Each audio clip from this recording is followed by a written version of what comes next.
안녕하세요. 축진멍입니다. 오늘의 찌캐스트. 오늘 찌캐스트는 그 프리미어리그 팀들의 챔피언스 리그 얘기를 좀 해볼 거예요. 제가 보통 목요일에는 그 찍리뷰 촬영하러 이스타TV 스튜디오를 다녀오거든요. 그래서 아침에 일어나가지고 가려고 이제 씻기 전에 이제 핸드폰을 봤어요. 핸드폰 봐가지고 풋몹을 켭니다. 그래서 이제 결과를 봤는데 진짜 깜짝 놀랐어요. 리버풀이 4대1로 졌다는 거야. 나는 당연히 4대1로 이겼겠구나 했는데 다시 보니까 리버풀이 졌다는 거예요. 그래가지고 상당히 충격적인 채로 그렇게 일어난 기억이 있습니다. 그래서 가기 전에도 이제 경기를 좀 챙겨보고 가서 얘기를 해야 되니까 경기를 챙겨봤는데 사실 실점하는 장면에서 보면 리버풀의 의지가 많이 느껴지지 않았어요. 그러니까 실점하는 장면에서 벗겨지고 원래라면 진짜 머리 집어 넣으면서 기를 쓰고 어떻게든 막으려고 하는 그런 리버풀의 모습이 있었는데 이번 경기에서는 선수들이 하도 여태까지 좀 지다 보니까 멘탈을 아예 놔버린 느낌? 멘탈이 나가버린 느낌? 그런 느낌이 있었습니다. 그리고 우리가 흔히 생각하는 그런 안필드와의 이미지도 좀 잘 안 맞는 듯한 느낌이 들었어요. 그래서 리버풀이 진짜 분위기가 어디까지 갈지 진짜 걷잡을 수 없이 떨어지고 있는데요. 한번 이제 현지 측 기사 그리고 또 현지 댓글 보는 게 또 재밌거든요. 우리나라 사람들도 그렇고 어쨌든 현지 사람들의 의견을 읽는 것도 재밌어서 제가 현지 의견도 좀 소개해드리면서 제 생각까지 한번 말해볼게요. 일단 먼저 리버풀 얘기부터 하겠습니다. 리버풀은 수요일 밤 PSV에게 1대4로 충격적인 패배를 당하며 3연패를 기록했습니다. 반다이크 핸드볼 반칙으로 페리시치가 6분 만에 PK를 성공시키며 아인토번이 앞서 나갔습니다. 저는 이게 이해가 안 되는 거예요. 그러니까 분명히 이제 경기 시작하기 전에 이런 얘기하고 나올 거예요. 야, 우리 진짜 오늘은 이겨보자.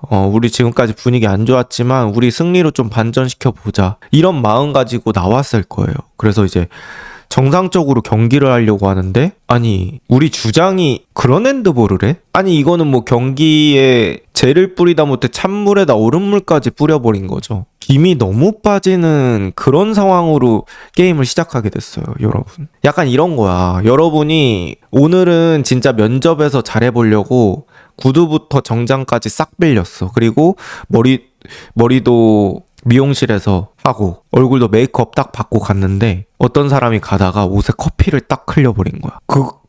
이 커피 흘린 사람 누구야 하고 봤는데 반다이크인 거야. 그런 거죠. 지금 잘해보겠다 그렇게 나갔는데 시작하자마자 이게 뭐냐고. 그래서 저 개인적으로는 어떤 의도로 손을 뻗었는지가 이해가 가지 않습니다. 뒤에서 나를 잡았다고 그걸 항의하려고 들었나? 라고 생각하기엔 뭔가 타이밍이 좀 애매하고. 아니 축구만 20년 이상 해온 선수가 거기서 갑자기 손을 드는 착각을 할 일이 없잖아요. 그래서 역사상 가장 의문스러운 핸드볼이 아닌가 싶을 정도로 좀 아쉬운 그런 핸드볼이었고요. 그 다음에 이제 소보슬라이가 동점골을 만들었지만 PSV는 가지고 온 색깔이 좀 확실했던 것 같아요. 그래서 내려앉았다가 카운터 하는데 그 카운터 칠 때의 에너지가 리버풀에 비해서 상당히 좋았다. 그리고 리버풀이 어떻게 보면 내려앉은 상대를 계속해서 공략하지 못하고 있는데 그 과정 속에서 뭔가 선수들의 개인 기량에 좀 의존하는 느낌이 있는 것 같아요. 근데 그 개인 기량이 잘 나올 때는 지난 시즌 살라같이 본인한테 2명 끌어당겨도 버티거나 2명 끌어당겨도 어시스트가 되는 그런 상황처럼 게임이 돼야 되는데 사실 이제는 살라도 좀 많이 막히고 다른 선수들도 어떤 패턴 플레이라기보단 순간순간 개인 능력과 박스 근처에서 슈팅 이런 걸로 해결하려다 보니까 상대 입장에서는 그게 이제 안 터지다 보면 더 막기 쉬워지거든요. 그래서 그런 것들이 좀 아쉬웠고 그 다음에 이제 저는 또 이해가 안 갔던 게 코나테 3번째 실점할 때 그 실수. 코나테 요새 진짜 무슨 일이 있는 걸까요? 너무 실점에 연관된 실수를 많이 해요. 어떤 분이 나태한 코나테라고 하셨는데 이건 나태한 수준을 넘었어. 이거는 그냥 실력적으로 못한다고 봐야겠죠. 그래서 수비수는 결국 99번 잘해도 한 번의 실수가 없는 게 되게 중요하잖아요. 그리고 저는 뭐 슈퍼플레이보다는 안정적으로 하는 수비수가 진짜 가치가 높다고 생각을 하는데, 어쨌든 코나테의 그런 플레이가 결국에는 또 실점의 기점이 됐습니다. 그리고 마지막 네 번째 실점은 사실 이미 그 반다이크 옆쪽으로 공이 올 때부터 좀 분위기가 이상했어요. 그래서 거기서부터 또 망가지기 시작했고, 전체적으로 리버풀의 실점 과정 자체가 모두 바람직하지 않았습니다. 지금 리버풀 순위가 이제 챔스에서 13위가 됐습니다. 3승 2패고요.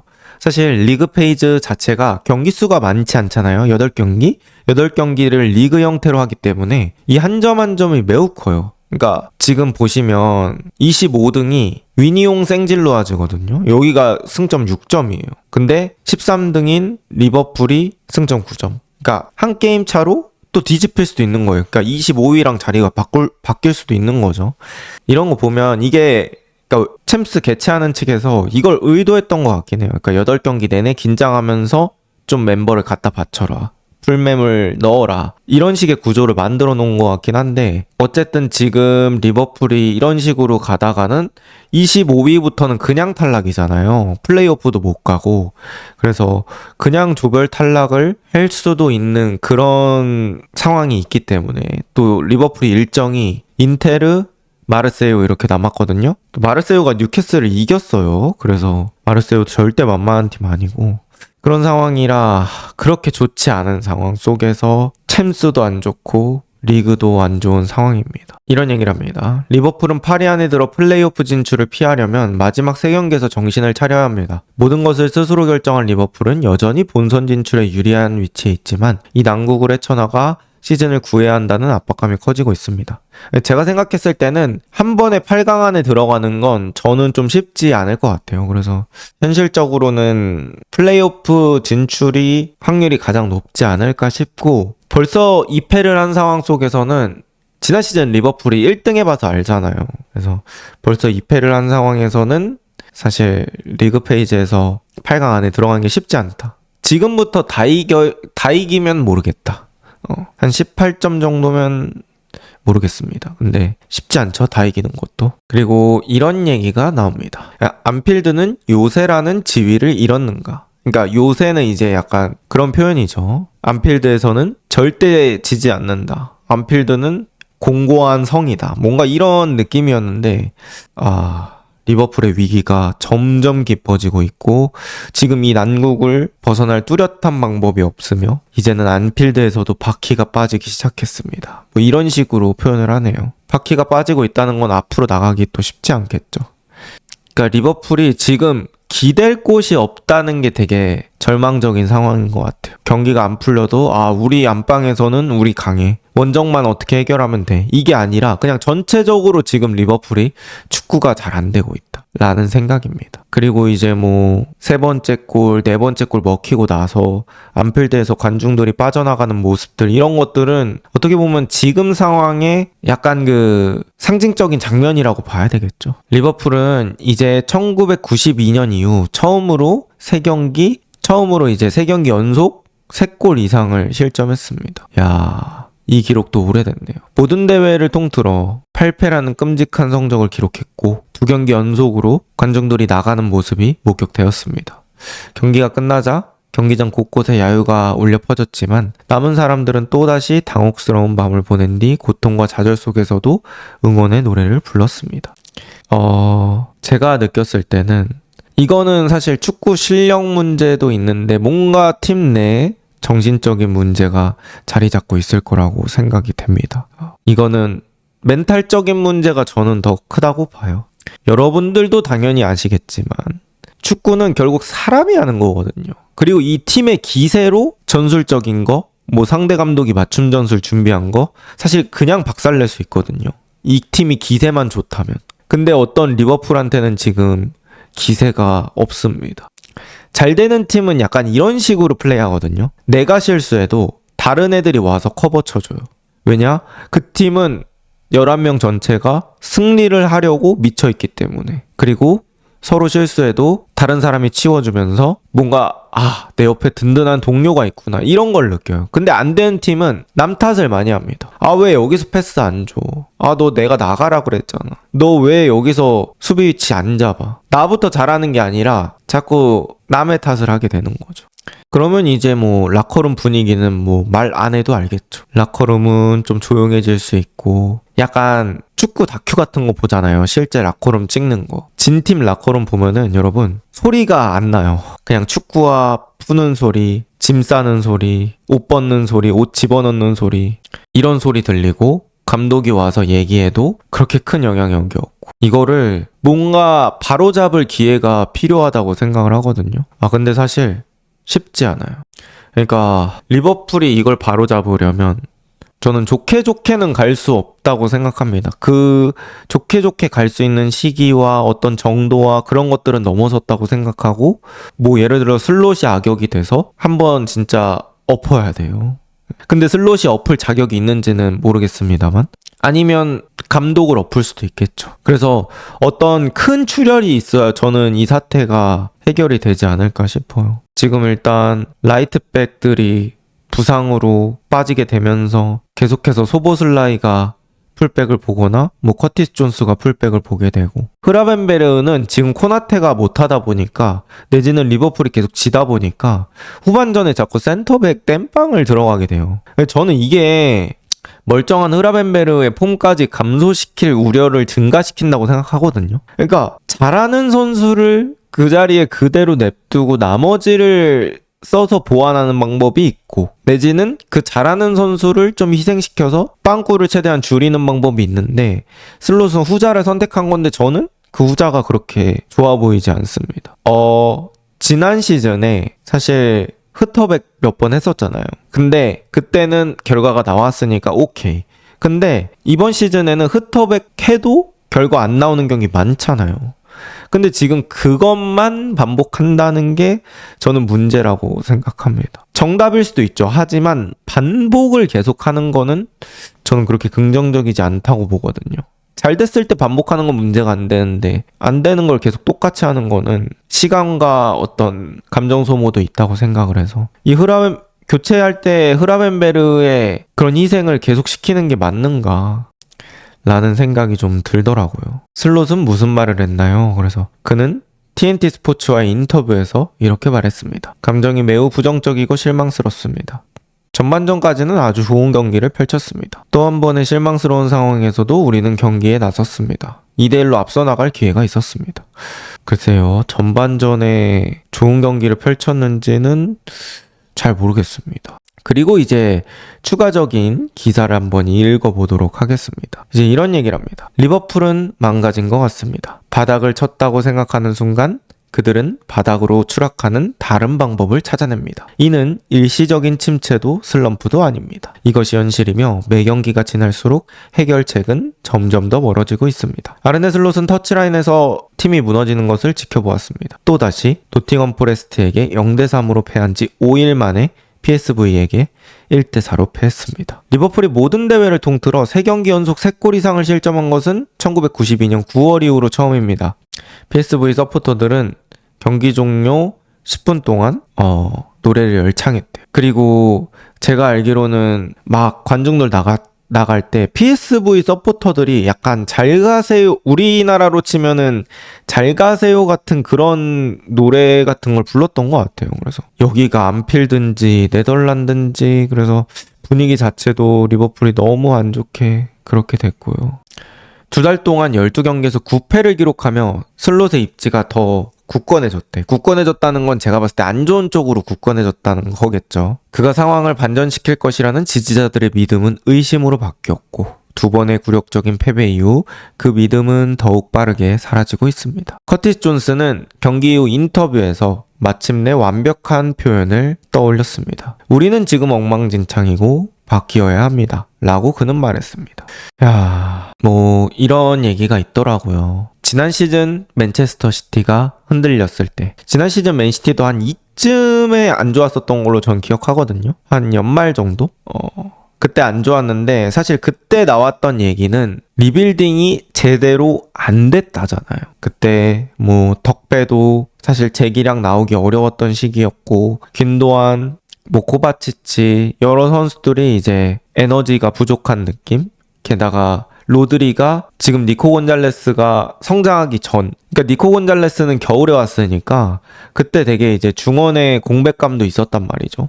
그래서 시티가 어쨌든 뎁스의 그런 얇음 이런 것들을 체감하면서 되게 안 좋은 시기를 거쳤죠. 근데 문제는 시티는 보강을 하기 전이었잖아요. 그러니까 그걸 시작하기 전이었고 이제 리버풀은 상황이 달라요. 진짜 역대급으로 많이 산 이적 시장에서 가장 최근 시즌 중에 역대급으로 안 좋아요. 이게 되게 골치 아픈 일이죠. 비르츠 이삭 엄청나게 비싸게 샀는데 뭐 당장 리버풀에 팔 거라는 건 아니지만 원금에서는 당연히 안 될 거고 만약에 판다고 하더라도 지금 이제 살려야 되는 상황이고 시티도 그때 당시에 1승 2무 9패 그랬군요. 근데 이제 그때는 부상도 많았어서 심슨푸시가 센터백으로도 나왔습니다. 이렇게 말씀해 주시는데 맞아요. 그때 심슨푸시가 나오면서 아모림의 스포르팅과 막 경기해가지고 요케레스가 골 넣고 그랬었던 시티가 생각이 나네요. 그때 4대1인가로 졌었던 기억이 있는데 어쨌든 시티가 그런 안 좋은 시기를 겪었지만 그때 시티는 어쨌든 이렇게 해서 해결하면 되겠다라는 희망이 조금 있었는데 리버풀은 지금 스쿼드 상황이 꼬여버렸고 이거를 단기간 해결할 수 있을까라는 우려가 많이 있는 상황이죠. 하지만 외부의 소음이 커지고 있습니다. 팀의 정체성은 여전히 불분명하고 도미닉 소보슬라이를 제외한 거의 모든 선수들이 부진한 성적을 기록하고 있으며 종종 결속력이 부족한 단절된 개인들의 집단처럼 보입니다. 그러니까 팀 같지 않다는 거죠.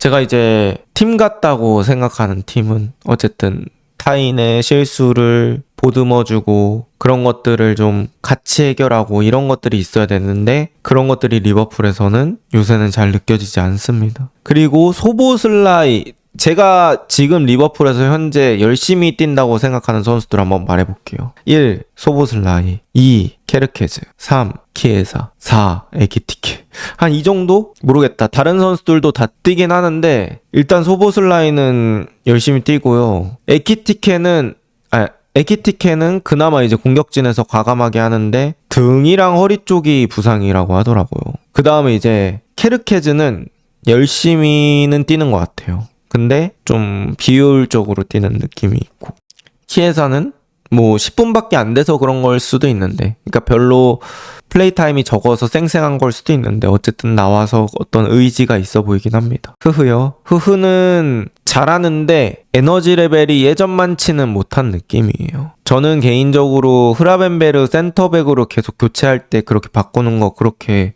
좋은 방법 같진 않습니다. 그냥 그런 상황에서 글쎄요. 그러니까 흐라벤을 내리는 것보다 엔도를 교체 투입시키는 게 더 낫다고 얘기하는 건 아니에요. 그러니까 제 말이 무조건 정답이라는 건 아닌데 너무 똑같잖아요. 흐라벤베르만 센터백 시키는 게. 그럴 때는 그냥 흐라벤베르 유지하고 가장 잘하는 수비형 미드필더 자리 계속 뛰게 하면서 코나테 불안하면 엔도로 한번 바꿔보든지. 지금 고메즈 몸 상태가 어떤지 모르겠지만 고메즈도 훈련했다고 하는데 고메즈도 너무 안 보이고 저는 오히려 리그에서는 더 밀리면 안 된다고 생각해서 챔스에서 한번 그런 시도들을 해볼 수 있을 것 같다고 생각을 했거든요. 근데 이제 슬롯 감독이 제가 봤을 때는 약간 자가당착, 약간 말린 것 같아요. 그래서 일단 우리는 이기는 게 우선이야. 지금 이 분위기 잡는 게 우선이야 라고 생각을 해서 오늘 풀주전으로 딱 해서 이기고 리그 가려고 했는데 뭔가 그게 안 된 느낌. 감독 성향이긴 한데 슬롯이 플랜 A랑 주전 고집이 좀 있음. 맞아요. 근데 저도 그게 잘 될 때는 크게 문제가 안 된다고 생각해요. 그러니까 축구는 어쨌든 간 결과로 평가받는 게 있는데 이게 안 될 때는 온몸 비틀기를 해봐야죠. 제가 슬롯이 그래도 시즌 초반에 기다려야 된다고 뭔가 저는 그런 뉘앙스로 말했었거든요. 그랬었던 이유는 그때는 약간 온몸 비틀기를 하는 느낌이었어요. 그게 잘 되든 아니든. 근데 요새는 뭔가 그냥 비슷해. 이거는 약간 말린 느낌이 좀 들어요. 그래서 결국엔 돌고 돌아 이런 어떤 기세, 전체적인 정신력, 멘탈 이런 것들이 많이 흔들리고 있다. 여기서도 얘기하네요. 코나테는 이 모든 것을 단적으로 보여줍니다. 그는 잘하다가도 안 좋아집니다. 뭐 이런 식으로 얘기하는 것 같아요. 세 번째 골을 넣은 그의 실책은 그의 시즌을 완전히 망쳐놓았습니다. 노팅엄 포레스트와의 이전 경기에서 그는 팀의 첫 골로 이어진 코너킥을 불필요하게 내주었고 그 이후로 그의 경기력은 급격히 떨어졌습니다. 저는 코나테 어쨌든 재계약 이슈가 있잖아요. 이번 시즌 끝나면 FA로 풀릴 수 있는데 글쎄요. 리버풀 측에서 여전히 재계약하려는 마음이 있을까 싶을 정도로 코나테는 제가 봤을 때 실력적으로는 너무 아쉽습니다. 아쉬운 게 아니라 못한다고 얘기를 하는 게 더 정확할 것 같아요. 그리고 나서 이제 레알 마드리드 뭐 이렇게 얘기 나왔었잖아요. 코나테가. 근데 글쎄요. 요즘 코나테 하는 걸 보고는 저는 레알 마드리드에 갈 수 있을까? 라는 생각이 들어요. 그냥 순수 실력이 너무 아쉽습니다. 프리미어리그의 코나테보다 지금 폼으로 따졌을 때는 좋은 선수들이 훨씬 많고 사실 코나테도 리버풀의 센터백 상황이 넉넉했다면 조금 벤치에 앉았을 수도 있을 것 같은데 지금 울며 겨자 먹기로 계속 나오고 있는 거 이런 부분들이 리버풀의 상황을 더 악화시키는 것 같습니다. 코나테가 원래는 약간 부상만 없으면 괜찮다는 그런 평들이 있었잖아요. 근데 이번 시즌은 아쉽습니다. 지난 시즌 역대급 시즌을 찍어서 더 그렇게 느껴지는 걸 수도 있는 것 같아요. 리버풀은 감독을 경질하는 것으로 유명한 클럽이 아닙니다. 경질은 성급하게 느껴지겠지만 상황이 지금처럼 계속된다면 슬롯은 더욱 위험지대로 치닫게 될 것입니다. 마이클 에드워즈와 리차드 휴즈를 포함한 그의 상위권 선수들은 그의 미래에 대해 진지한 논의를 해야 할 것입니다. 그의 자리가 위태롭든 아니든 그는 심각한 압박을 받고 있습니다. 슬롯은 이 상황을 멈춰야 하며 지금까지 그에게 주어졌던 모든 의혹은 팬층 전반에 걸쳐 생기고 있다라고 표현을 해야 될 것 같아요. 어느 정도 수준까지 가야 경질이 될 것 같나요? 글쎄요. 그 시기를 생각해 보기는 어렵겠지만 일단 지금 매물 찾는 게 좀 어렵죠. 시즌 중이기도 하고 지금 뭐 시즌의 많은 부분이 진행된 게 아니라서 인디카엘 라발 2경기 6점 못 얻으면 경질. 아 그래요? 근데 이제 그분 말이 엄청 확실한 건 아니기 때문에 어쨌든 뭐 슬롯이 이전보다는 훨씬 더 가까워졌다 정도로만 표현을 해야 될 것 같습니다. 자, 이게 리버풀의 남아있는 일정이거든요. 지금 웨스트햄, 썬더랜드, 리즈, 인테르, 그 다음에 브라이튼, 토트넘, 울브즈 거든요. 사실 원래 리버풀 그러니까 뭐 지난 시즌 리버풀 정도면 이제 좀 할만한 일정이다 이렇게 볼 수 있는 일정이거든요. 근데 요즘 휘청이는 리즈 제외하고는 쉽진 않아요, 사실. 일단 웨스트햄이 최근에 분위기 나쁘지 않아요. 웨스트햄이 2승 1무인가? 그쵸? 3경기 2승 1무고 본머스전도 2대0까지 갔다가 따라잡힌 거거든요. 뭐 그렇고 사실 리버풀이 웨스트햄 상대로 상대 전적은 되게 좋지만 웨스트햄 쉽지 않은 상대고 리버풀이 지금 질 때 패턴이 계속 비슷해요. 내려앉아서 버티는 팀한테 그거 뚫어내지 못하고 결국에는 카운터에서 실점하는 그런 장면들. 거기에 리버풀의 실수가 조금씩 섞이는 그런 상황들이 많이 나오거든요. 근데 웨스트햄도 지금 누누 감독이 오고 나서 그런 기조가 있잖아요. 누누 감독이라는 자체가 그런 식의 축구를 하는 걸 즐겨하는 감독이잖아요. 그러면 이제 리버풀이 좀 힘들어하는 양상으로 가고 분명히 저기도 뭐 전력 분석관이라든지 아니면 누누 감독이나 코칭 스태프들도 다 경기를 보겠죠. 그래서 리버풀 요새 이런 게 약하네. 그럼 그런 식으로 경기를 준비할 텐데 리버풀이 내려앉은 팀한테 마땅한 해결책이 지금 없다는 거. 그게 이제 걱정거리가 될 것 같고 썬더랜드도 마찬가지예요. 저는 썬더랜드 항상 표현할 때 효율성의 팀이라고 얘기를 하거든요. 내려앉았다가 빡 카운터. 그리고 세트피스 괜찮고. 그러다 보니까 이 두 경기 결코 쉽지 않은 경기다. 그나마 리즈전 가면은 그래도 조금 나아질 수는 있는데 다시 또 인테르 만나고 하면은 쉽지 않다. 그리고 이제는 거의 3일에 한 번씩 경기가 있기 때문에 지금부터는 일정도 빡세서 뭐 여기가 다 빨간색으로 물든다고 하면은 경질밖에는 방법이 없겠죠. 사실 축구에서 선수단은 뭐 25명 중에 하나를 바꾼다고 하더라도 큰 영향이, 그러니까 25분의 1까지는 아니지만 어쨌든 감독 한 명 바꾸는 것보단 영향이 적잖아요. 선수를 바꾸는 게. 그래서 가장 크게 변화를 줄 수 있는 건 사실 감독이긴 하거든요. 근데 이제 리버풀 입장에서는 지난 시즌 우승했으니까 뭔가 자르는 데 고민이 많겠죠. 그쵸. 이 안에서 최소 4점 이상은 목표로 가야죠. 1승 1무. 일단 안 지는 걸 무조건 목표로 해야죠. 이 두 경기 중에 하나는 이기고 하나는 안 지는 걸 목표로 간 다음에 리즈 잡으면 그래도 살짝 풀릴 것 같긴 합니다. 어쨌든 리버풀 매우 어려운 상황. 그리고 저는 뭐 사실 키에사, 엔도 이런 선수들이 좀 눈에 밟히는 것 같아요. 리버풀이 경기 수가 적은 것도 아니고 그렇다고 해서 지금 있는 선수들로 다 이기고 있는 것도 아니에요. 근데 그런 선수들은 거의 리그컵에만 사용하는데 리버풀 리그컵 탈락했죠. 근데 이 선수들을 교체로라도 많이 사용하지 않는다는 거. 그러니까 이 선수들이 정답이란 얘기는 아닙니다. 이 선수들을 무조건 넣어야 돼 이건 아니지만 너무 쓰는 선수만 고집하다 보니 건강한 경쟁이 일어나지 않고 당연히 악순환이 일어난다고 생각합니다. 자리를 보장이라고 해야 되나? 어쨌든 경기를 많이 뛰는 게 어느 정도 보장된 선수들은 계속 뛰면서 체력적인 부담이 인간이니까 어쩔 수 없이 증가하고, 그리고 계속해서 체력적으로 준비가 돼 있지만 못 뛰는 선수들은 심리적인 그런 동기부여가 감소하고 이런 문제가 좀 있는 것 같아서 여러모로 힘든 상황입니다. 네. 근데 이게 닭이 먼저냐 계란이 먼저냐 이거랑 좀 비슷하긴 한데, 안 나와서 경기 감각이 안 올라오는 건지 아니면 뭐 연습 때 못해서 안 쓰는 건지 이게 참 어렵긴 해요. 누가 어떤 게 원인인지가 불명확하니까 그럴 수 있는데, 어쨌든 계속 안 쓰다 보면 경기 감각은 떨어지는 건 뭐 당연한 거고. 근데 이제 리버풀이 지금은 뭔가 지푸라기라도 잡으면서 변화를 좀 줘봐야 되니까 그런 부분에서 저는 한번 그런 시각을 한번 가져봤습니다. 어쨌든 리버풀은 지금 되게 어려운 상황이고 주말 경기도 부담스러운 상태에서 다시 또 웨스트햄을 만나게 됐습니다.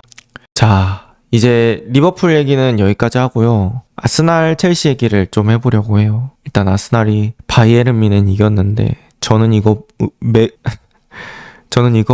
의미가 매우 큰 승리라고 생각합니다. 야, 아스날이 어떻게 보면 이 곡선의 가장 정점에 있는 상태에서 자신들이 가장 어려워하는 팀을 만났어요. 그러니까 저는 이 시기도 되게 절묘하다고 생각해요. 그러니까 뭔가 진정한 시험 무대가 딱 만들어진 느낌이잖아. 어떻게 이렇게 딱 왁구가 맞는지 모르겠는데 어쨌든 그런 시점에 바이에른 뮌헨이라는 강력한 상대가 나타났고 아스날이 경기 내용도 상당히 좋게 이기면서 정말 어마어마한 기세를 보여주고 있습니다. 사실 제가 느꼈을 때는 제가 봤던 아스날 최근에 가장 도파민 터지는 경기는 레알 마드리드전 3대0 경기라고 생각하거든요. 라이스 프리킥 2방 경기. 그 다음으로 저는 이 경기를 뽑아도 될 것 같은 느낌 들어요. 그 정도로 아스날 입장에서는 상당히 의미 있는 경기가 됐습니다. 자, 읽으면서 한번 말씀드릴게요. 이제 현지 측에서는 미켈 아르테타의 팀에서는 승리하는 것이 습관이 되어가는 듯 합니다. 아스날은 세트피스를 통해 먼저 골을 넣었습니다. 여기 재밌는 게 당연이라는 말을 가로를 쳐놨어요.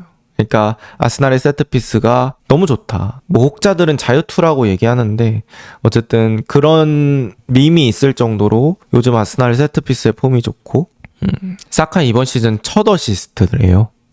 위협적인 코너킥이 팀버의 슛으로 골망을 흔들었습니다. 저는 팀버가 참 잘한다고 생각해요. 그러니까 키에 비해서 세트피스 득점력이 되게 좋아요. 리즈전도 그랬고 뭔가 그 앞에서 냄새 맡는 걸 되게 잘하고 키가 작은데도, 그러니까 키가 크지 않은데도 보면 헤더 잘하는 선수들이 있어요. 약간 타고나는 선수들. 조타도 그랬고 또 뭐 팀버가 그렇기도 하고 옛날에 치차리토도 저는 잘했던 것 같고 그 다음에 이제 호주의 케이힐이라고 아시죠? 옛날 선수로 따지면 케이힐 이런 선수도 키에 비해서 해도 되게 잘했던 것 같고 여러 가지로 팀버가 그런 부분에서는 되게 장점을 보여주는 것 같습니다. 뭐 뒤쪽에서 팀머 다시 얘기를 해보겠고요. 그리고 바이에른 뮌헨 득점도 퀄리티 진짜 높았죠. 키미가 돌아뛰는 선수한테 한 방 빵. 그리고 그거 받아서 잡지 않고 가운데로 바로 연결. 그 다음에 카리 득점. 이거는 뭐 뚫릴 수밖에 없는 그런 공격 과정이라고 해야 되나? 그래서 뮌헨도 되게 멋있는 골을 득점했습니다. 근데 이제 그러고 나서 뭐 아스날이 분위기가 넘어가거나 그런 느낌은 없었던 것 같아요. 그래서 더 무서운 팀인 것 같고.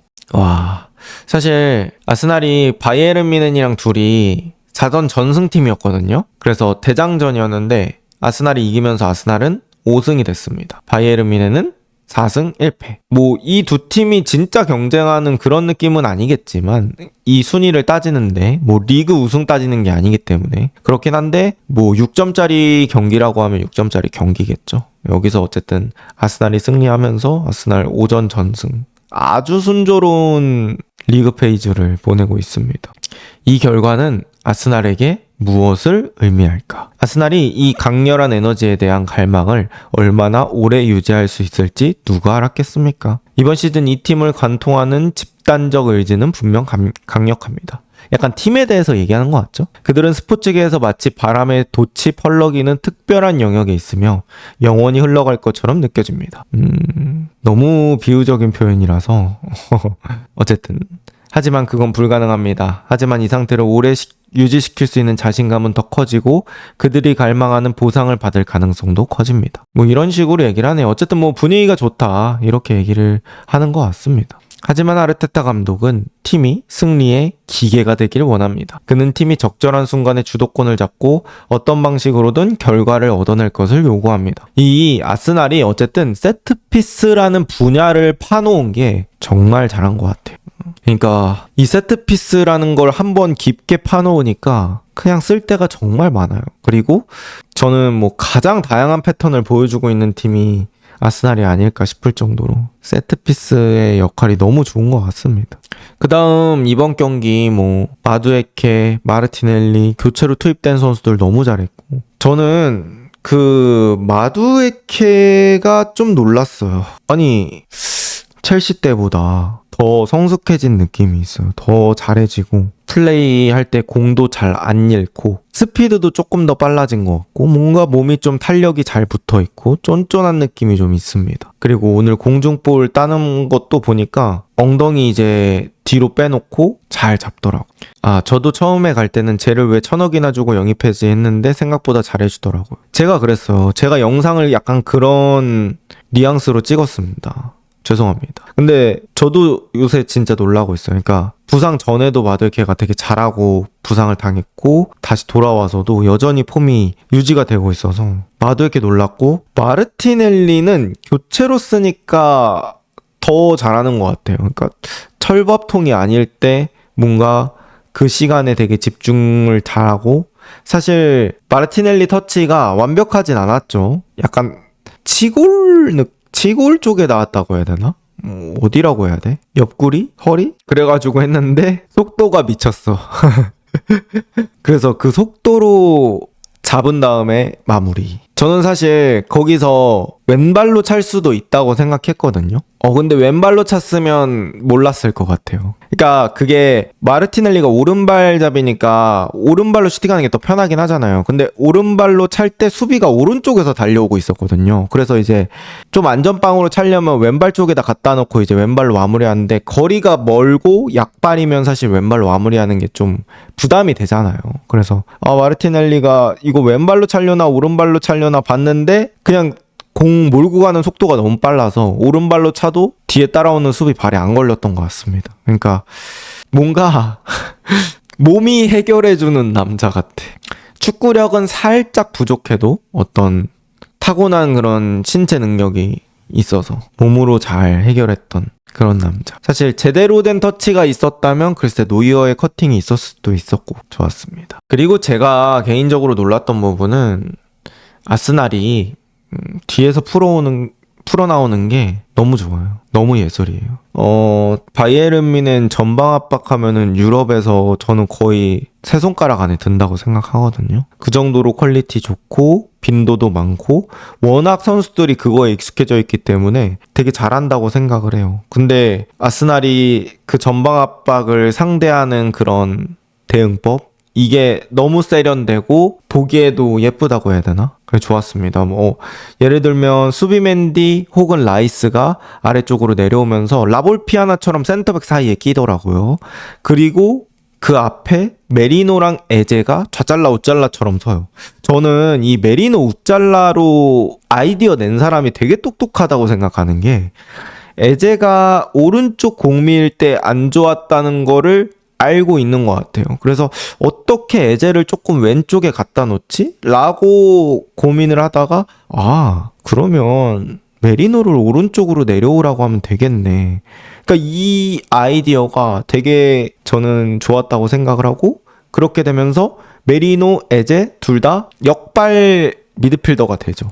그래서 공 지키고 앞으로 돌려줄 수 있고 이게 된단 말이죠. 그래서 소유가 되면서 전진이 되는 그런 구조를 만들어놔서 그게 또 좋았고 어쨌든 라이스나 수비맨디 중에 하나가 내려가게 되면 그 앞에 뭔가 받아줄 선수가 한 명 정도밖에 안 되는데 그걸 이제 뭐 팀버나 레프트백이 들어와서 받아주면서 공 받아줄 선수를 2명으로 만듭니다. 뭐 그런 것들. 그러면 이제 뭐 3, 2, 뭐 이런 식으로 빌드업 구조가 완성이 되고 그렇지 않았을 때는 사이드백을 넓게 벌려놓고 또 윙어들도 넓게 벌려놓더라고요. 그럼 이제 전체적인 수비가 좀 퍼지게 됩니다. 의도적으로 안에서 막으려고 하는 팀이 아니라면. 근데 이제 바이에른 뮌헨은 어쨌든 전방 압박을 가하기 때문에 선수들이 퍼져 있으면 그 맨투맨 때문에 조금 따라갈 수밖에 없어요. 그럼 이제 전체적인 그 수비의 촘촘함이 좀 벌어지게 되고 그때 그 공간으로 누군가가 또 들어와 주면서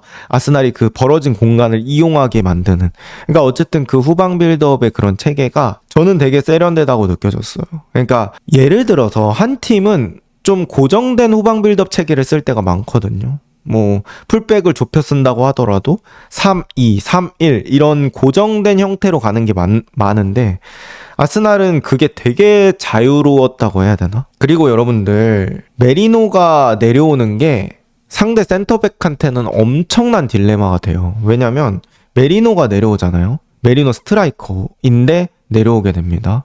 바이에른 뮌헨 센터백 입장에서는 따라 내려가야 돼 말아야 돼 이 생각 들어요. 근데 메리노 따라서 또 내려가면 만약에 최후방이 포백이라고 가정했을 때 4명이서 막던 구역을 3명이서 막게 되는 거예요. 근데 메리노가 내려왔다고 해서 따라 내려오잖아요. 메리노한테 공 안 주면 그만이야.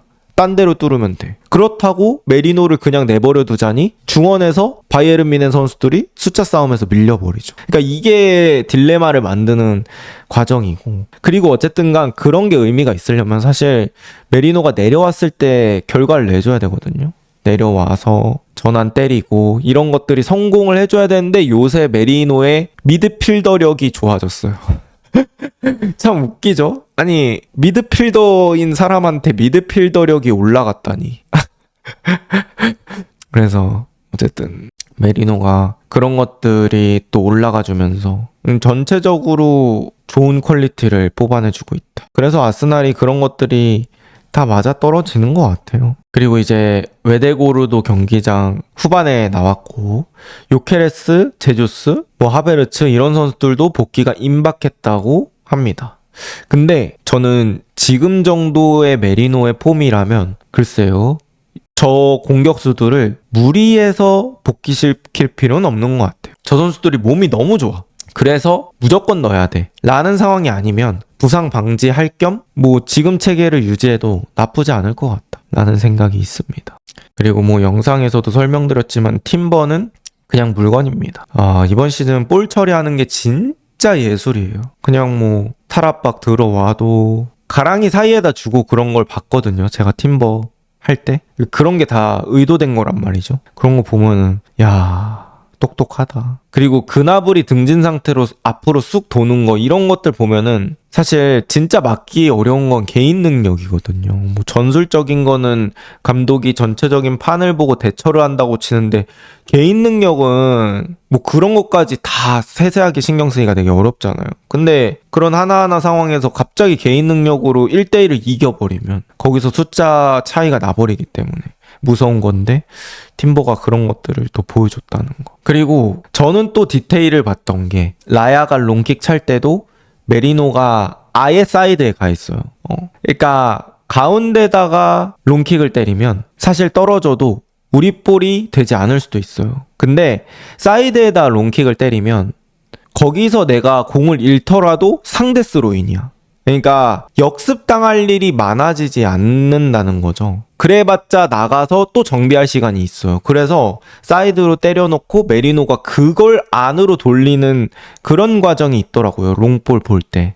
그러니까 그런 거 디테일도 잘 신경을 써놨다. 그래서 저는 이 아르테타가 어쨌든 뭔가 약간 좋게 말하면 매니악한 그런 기질이 있다고 생각하고 나쁘게 말하면 뭐라고 해야 되나 축구에 미쳤다고 해야 되나 그런 느낌이 있는 것 같아서 그런 디테일까지 또 신경 쓰는 거 보고 어쨌든 그런 게 지금까지는 좋은 방향으로 가고 있구나 이렇게 생각을 하고 있습니다. 그래서 이제 이런 얘기 많이 물어보시더라고요. 아니 그럼 아스날하고 첼시 중에 이번에 경기할 때 누가 이길 것 같아요? 뭐 이렇게 했는데 저는 일단 이거는 찍 리뷰에서 말해놨고요. 자세한 스토리는 찍 리뷰에서 확인해주세요.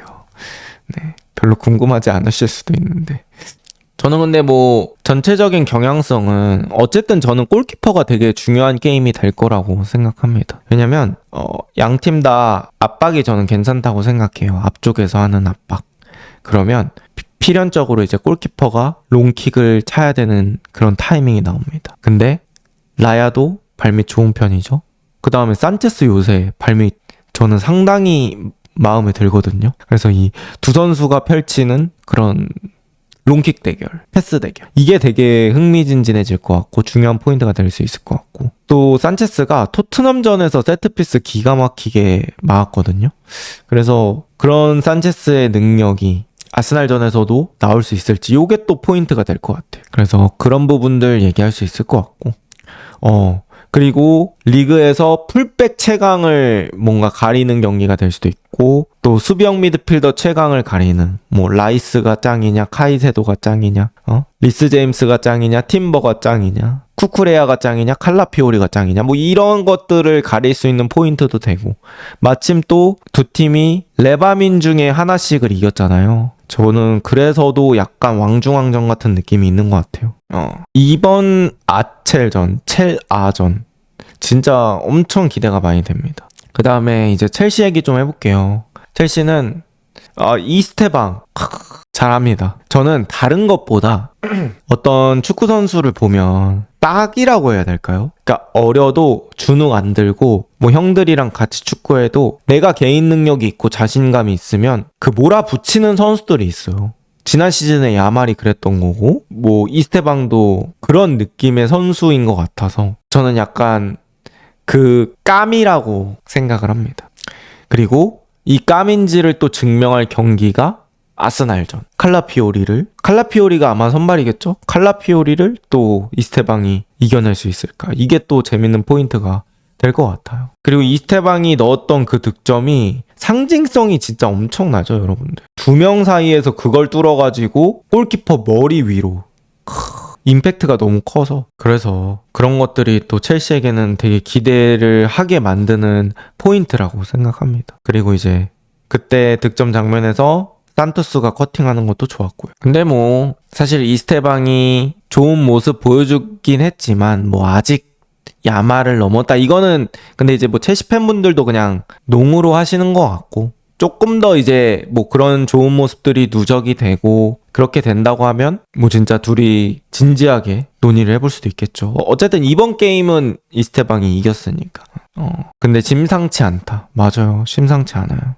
자신감이 미쳤고 여기에 이제 뭐 칼 그리고 아스날의 다우먼 막 이런 선수들이 또 새로운 세대를 구성해주면 진짜 보는 맛이 있을 것 같아요. 근데 다 왼발잡이네. 네이마르와 동급이거나 그 이상이라고 첼시 팬분들이 그렇게 얘기했다고요? 아 근데 뭐 아직까지는 네 한참 더 해야죠. 저는 그래도 네이마르 전성기 하는 걸 본 사람으로서 제가 눈으로 본 선수 중에 솔직히 호돈씨는 많이 못 봤어. 호돈씨는 그냥 2002년 월드컵 때 저런 선수가 있구나, 되게 잘하는구나 정도로만 알았고, 그 이후에 뭐 매호 시절 플러스 뭐 다른 선수들 다 봤을 거 아니에요. 그냥 제가 개인적으로 느꼈을 때는 매호 그 다음 저는 3장 네이마르라고 생각합니다. 그 선수 뭐 임팩트와 그런 걸로 따지면 진짜 개 잘합니다, 네이마르는. 뭐 당연히 지속성으로 따지면은 네이마르가 엄청 지속성이 높은 느낌은 아니죠. 근데 모르겠어. 그 축구를 잘한다는 기준이 사실 각자 사람마다 다른데 그냥 그 가슴 속에서 느껴지는 게 있잖아요. 뭐 고점과 어떤 일정한 꾸준함과 임팩트와 이 모든 것들이 합쳐진 그 뭔가 그 잘한다는 그 영역, 그런 걸로 따졌을 때 제 개인적인 생각으로는 일단은 네이마르라고 생각을 합니다. 네, 제 기억으론 그랬어요. 진짜 잘하긴 했어요. 뭐 당연히 과거가 약간 미화되는 경향이 있긴 하거든요. 그런 것들이 있겠지만 네이마르가 그때 당시 그런 게 있어서 이스테방 너무 좋은 선수입니다. 그리고 어린 나이에 이 정도 실력이라고 하면 당연히 높은 포텐셜을 가지고 있다고 볼 수 있을 것 같은데 글쎄요. 네이마르까지 접근할 수 있을지는 또 지켜봐야겠죠. 만약에 뭐 네이마르를 넘을 정도의 재능이 된다, 실력이 된다, 그것 또한 또 즐거운 일이고 축구에 또 재밌는 선수가 생기는 거니까. 근데 저는 이제 어쨌든 간 이스테방이 좀 대단하다고 느껴지는 게, 사실 잘하다가도 뭔가 기술적으로 하는 축구 선수들은 프리미어 리그에서 고생하는 경우들이 좀 있잖아요. 근데 이스테방은 브라질 리그에서 바로 넘어왔음에도 불구하고 뭐 피지컬이 완성된 나이가 아님에도 불구하고 그런 것들을 좀 이겨내면서 하고 있다는 게 저는 상당히 긍정적이라고 생각합니다. 오른발도 잘 쓰고 빠따도 있고 그러다 보니까 이스테방 저는 그렇게 좋게 봤고, 첼시가 또 지금 무섭다고 볼 수 있는 부분은 엔소가 좀 폼이 올라오고 있어요. 엔소가 저는 처음 첼시 왔을 때보다 몸이 조금 더 커졌다고 생각을 하거든요. 근데 이제 그게 단점으로 작용할 때는 엔소가 막 몸이 무거워 보이고 느릴 때는 단점으로 작용하는데, 또 컨디션이 좋고 할 때는 그 키운 몸이 뭔가 공을 지킬 때 되게 도움이 많이 되더라고요. 그래서 엔소가 공 지켜주고 반대로 오픈해주고 이런 것들이 바르셀로나전에서 좀 크리티컬했고, 제가 느꼈을 때 첼시 선수들이 바르셀로나전에서 되게 좋았던 게 뭐냐면, 한쪽에서 안 돼, 그러면 반대쪽으로 돌리는 것들이 되게 깔끔했어요. 그러니까 반대쪽으로 방향을 트는 것도 가다가 끊길 수가 있잖아요. 근데 첼시 선수들이 가르나초 쪽 안 돼? 오케이, 저기 다시 태방 안 돼? 다시 가운데로 줘. 이 다음에 또 넘기고. 이것들이 저는 상당히 인상 깊었고, 그 다음에 마레스카가 네트로 그 뒷공간 털어보려고 계획하고 온 것도 저는 인상 깊었고, 그 다음에 저는 사실 제가 은연중에 가르나초를 좀 저평가하고 있었나 봐요. 근데 가르나초가 쿤데 상대로 게임이 되더라고요. 물론 쿤데가 지난 시즌만큼의 폼은 아닙니다. 그런 건 분명히 감안을 해야 되면서도 가르나초 깡따고는 진짜 좋네, 뭐 이런 느낌이 들더라고요. 그래서 첼시도 전체적으로 뭔가 선수들의 에너지나 폼이 좀 올라와 있고, 그 다음에 델라페드루가 사실 요즘에는 살짝 아쉬운 게 있어서 그 선수들을 굳이 안 쓴 것도 저는 바르셀로나전 승리의 원인이라고 생각합니다. 결국 이제 감독이 그런 능력이 되게 중요한 거죠. 잘 맞는 선수들을 잘 챙기는 거, 컨디션 좋은 선수들 위주로 선발을 구성하는 거, 이런 것들 좋았습니다. 그 다음에 마지막으로 토트넘 얘기 좀 해볼게요. 토트넘은 5대3으로 사실 지긴 했어요. 지긴 했는데 그 전에 경기 내용이 너무 안 좋았어가지고, 그 북런던 더비 이번 경기에서도 사실 좀 두려움이 있었을 것 같은데 프랭크 감독이 좀 참신한 전술을 준비해 왔습니다. 이제 라인업 보면은 그냥 일반적으로 포백 들고 왔고, 그 다음에 가운데 미드필더 성향의 선수를 그냥 가운데 4명을 박아버렸어요. 사르, 벤탄쿠르, 그레이, 베리발. 그리고 여기서 진짜 눈여겨볼 건 바로 무안이, 히샬리송을 처음부터 투톱을 가동했던 거죠.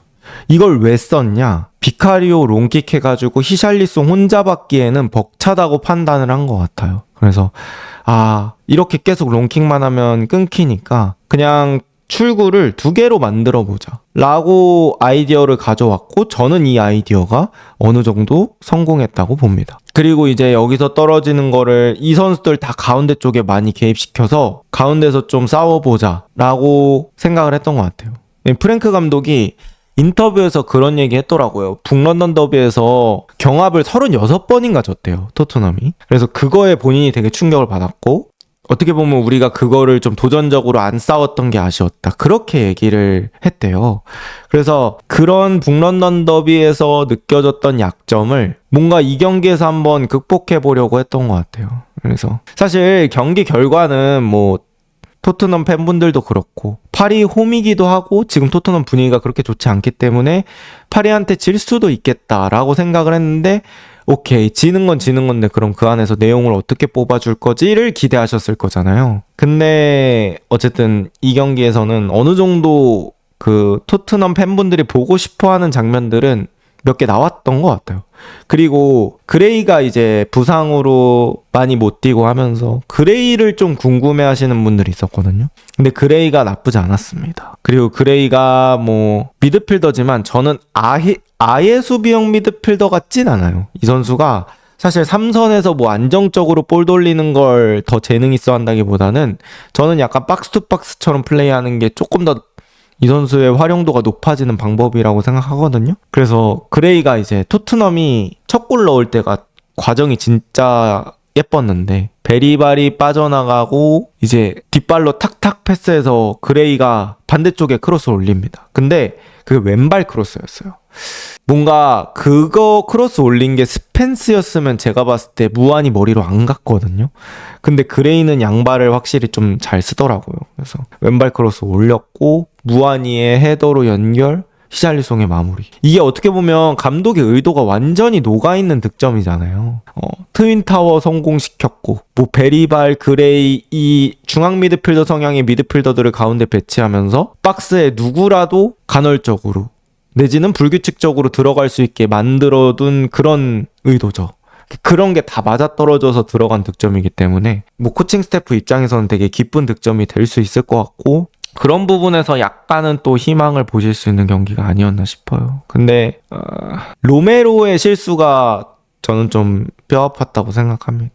로메로가 사르 있는 쪽에다가 그 패스를 줘가지고, 그거는 사실 저는 사르 잘못도 물론 있긴 하지만 로메로의 잘못이 더 크다고 느껴져요.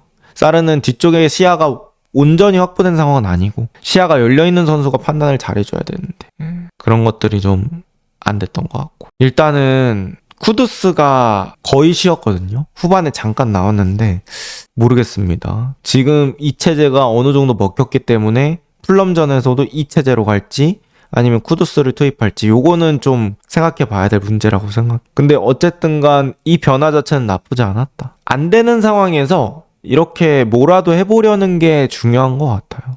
네. 그래도 계속 성적이 안 나오면 뭐 어쩔 수 없겠지만, 이런 식으로 뭐라도 한번 해보려고 하는 그런 부분들이 저는 개인적으로는 긍정적으로 느껴집니다. 어쨌든 토트넘도 파리전에서는 지긴 했지만 이 경기는 사실 토트넘이 원래 그 8경기 대진표 받았을 때부터 좀 빡센 경기로 여겼던 그런 경기죠. 사실 보데글림트한테 비기고 이런 게 결과적으로 좀 아쉬운 거지, 이런 경기에서 진 거는 어느 정도 예상 범위 안에 있던 거라서. 그래서 또 토트넘이 약간의 그 희망을 가지고 주말 경기에 임할 수 있지 않을까라는 또 생각을 해봤습니다. 오늘 팟캐스트 여기까지고요. 좋은 하루 보내세요.